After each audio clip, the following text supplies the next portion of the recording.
Hey there. We're not live tonight. Had to have a change of plans, and family always comes first. And so tonight's Wednesday, did not actually lend itself to a live, so I wanted to pre-record because we did have a question. Please forgive the background. I'm actually coming to you from my office and have made a change, and so getting things all set up and everything. So, but have sleeping little bodies in the house, so I wanted to come back here where it was quiet and isolated. You know how we have to find those spots. Anywho, tonight we're going to be talking about grandparents, and I've had a couple of questions, and I wanted to make sure that I address those. We did have one that kind of got lost in the shuffle a couple of weeks ago, and we take very seriously our suggestion for you to give us questions and ask those things that you have concerning your heart. We do want to provide you with encouragement and help any way that we can, so I wanted to make sure that I touch base on this one. Grandparenting issues come up quite frequently, and a lot of times my response is not exactly what parents hope that I would say to them, but there are a lot of different aspects when it comes to grandparents and parenting. The first of which that I always try and be respectful of is the grandparent privilege.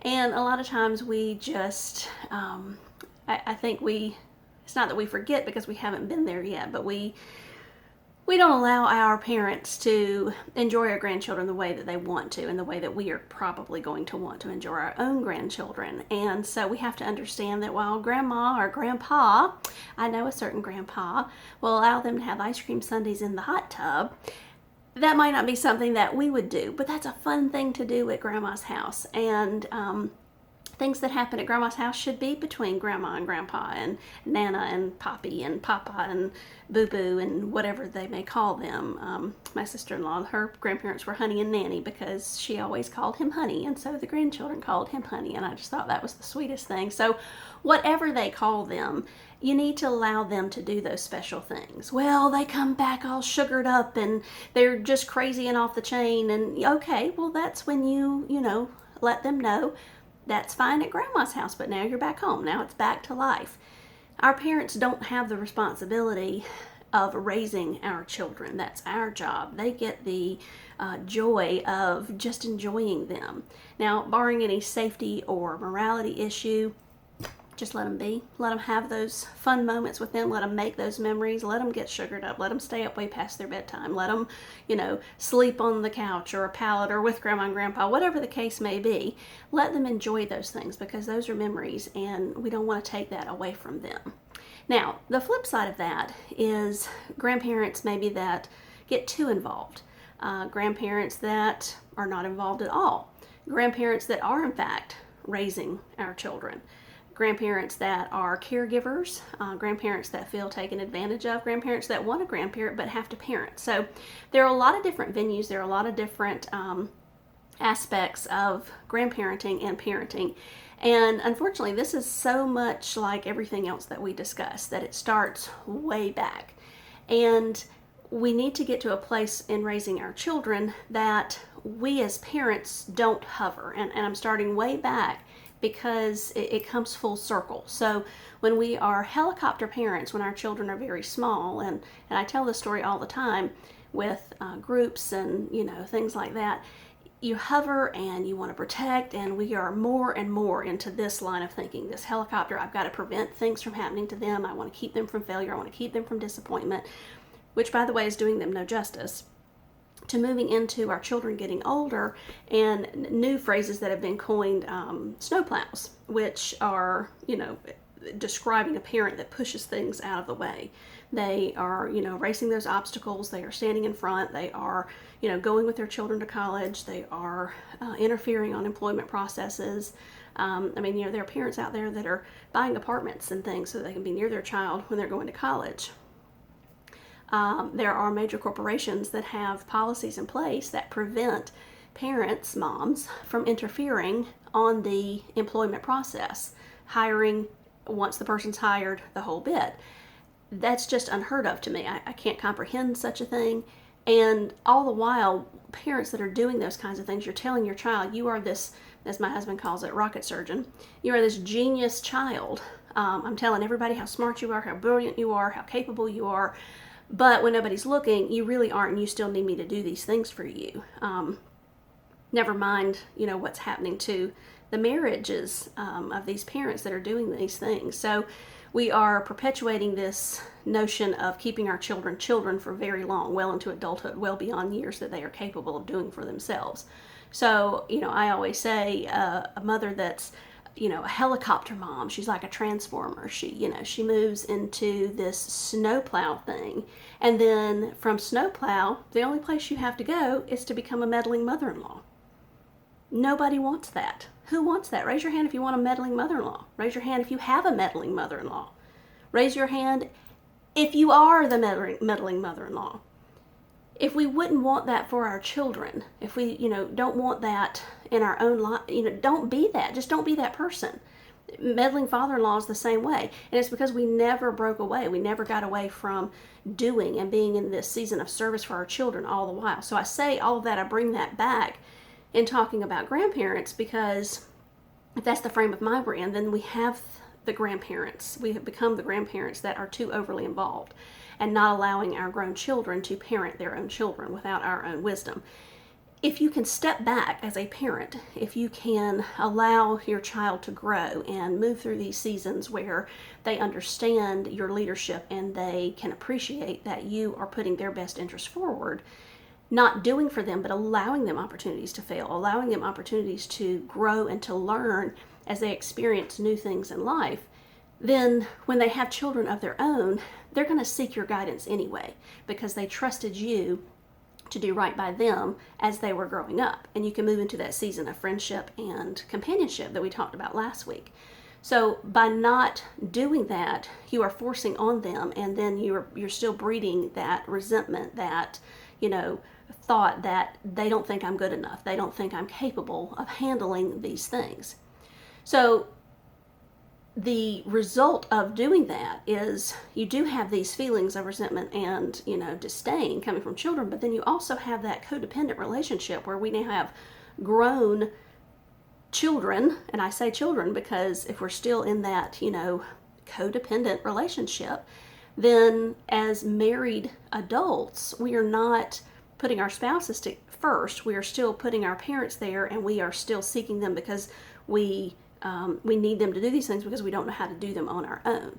So it just becomes a very muddled, crazy mess, and marriages are suffering, children are suffering because there's no dynamic there. It's all everybody, whatever, and I'm sure that breeds a lot of arguments and just ugliness between husbands and wives, because we're letting the mother-in-law into the marital bed, so to speak. She's right there with us, and she's not a part of that. She didn't, say those vows. She didn't make that commitment. Yes, she should be a grandparent. She should, have that grandparent privilege, but she does not weigh in. And if you find yourself in that position, I'm always an advocate for whomever's mother it is, that's the person that has the conversation. So guys, if it's your mother, you need to have that conversation, and you need to step back and you need to step up as the leader in your home and lead your family. Girls, if it's your mother, then you need to have that conversation. If it's a father, you need to do the same thing. But if you have a grandparent who's truly trying to be a grandparent and try to do, and a lot of the conversations I have are they buy them too much for their birthdays, or they get them too much for Christmas, those kinds of things. And I can understand that, and I can appreciate that, especially in this day and time where they long for nothing and they look forward to nothing because they get everything everywhere that they go. You want your children and what you want to express to your parents, if that's the situation that you're in, not these extreme situations. And my prayer is that those are few and far between, that, we can maintain these relationships of husbands and wives without, yes, do them, honor your mother and your father by asking questions and guidance. When we were little, what did you do in this situation? Or how did you handle that? Or, now I know how you feel, and being able to relate to those situations, but not where it isn't warranted. We've got to make our way as parents as well. But if you have that relationship where they just want to be grandparents and maybe they are a little overindulgent, remind them gently, I want them to share experiences with you. I don't want them to equate their relationship with you by the things that you give them. And this is true for anybody. I mean, anybody remembers, the the experiences they have more so than the material things that they have. When you go on vacation, it's the things that you do, not the trinket that you buy while you're there, that's going to be the lasting memory there. So I've had mothers, I can remember one very specific mother crying and saying that, her teenage daughter didn't want anything to do with her own mother, her grandmother, because the grandmother had fallen ill and was on a fixed income and could no longer give her lavishly the way that she had done when she was little, and the daughter didn't want anything to do with her because that's what she had based their relationship around, was what do I get when I see grandma, what are you going to give me, kind of thing. And she had no interest. And it's just really sad when those relationships are started that way from a very young age. And that's, this falls right into that, what we were talking about last week with being interesting to your children and having more than just mom persona to them. Because if you're just mom, then all you say to your child is, I don't have anything to do except what revolves around you, what your interests are, what's going on with you. I don't have any of my own. So they have no reason to consider that you might not want to later on, or to take into account what you have going on in your lives. The same is true with these relationships with grandparents. So encourage them, I want them to spend time with you. It's not things, and they don't need all of that. And just kind of rein it in that way. And those are tough conversations to have. Those aren't easy. I won't sugarcoat that. But that's what you want to do. But don't take away the privilege of them being able to grandparent them and to love on them and do all of those wonderful things. We have grandparents that are younger and younger and younger, and they're capable of doing more and spending more time. But the other part is, don't take advantage of that either. If you have a parent who is your child's primary caregiver during the day, you need to remember that when they're doing that, that does take a little bit away from being a grandparent, because they are having to be disciplinarian during the day and help you with that and those kinds of things. And sometimes it's a money issue, and I can completely appreciate that. But we want to be grateful and we want to be appreciative of what our parents are doing when they are in those positions, and be mindful, sometimes they need a break, and maybe after they've watched your child all week, they don't want to keep them all week end long. They want a break, and it doesn't mean they don't love your children, but they do have and they have raised their children.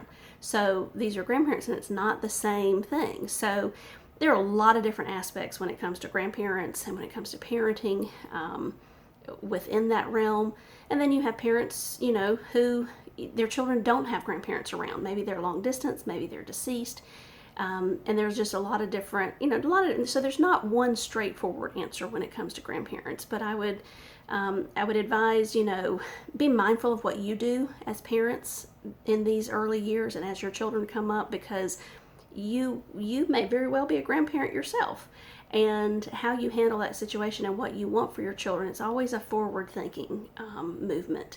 And, you want your children to have marriages that they are focused on each other, husbands and wives, that you can come in and you can enjoy your adult children and then your grandchildren. So, you want to be living the life that you want, right now for your children to have for them. So it's very cyclical, and there's just a lot of aspects to it, and I hope that gave you just a little bit of insight. Again, these videos are not meant to give you a complete coaching session, but just a little tidbit, a little bit of encouragement. And if you have a specific question, I'm happy to answer that privately for you. If you want to message or email us, absolutely anytime. And like I said, you're not alone out there. That's a very frequent question.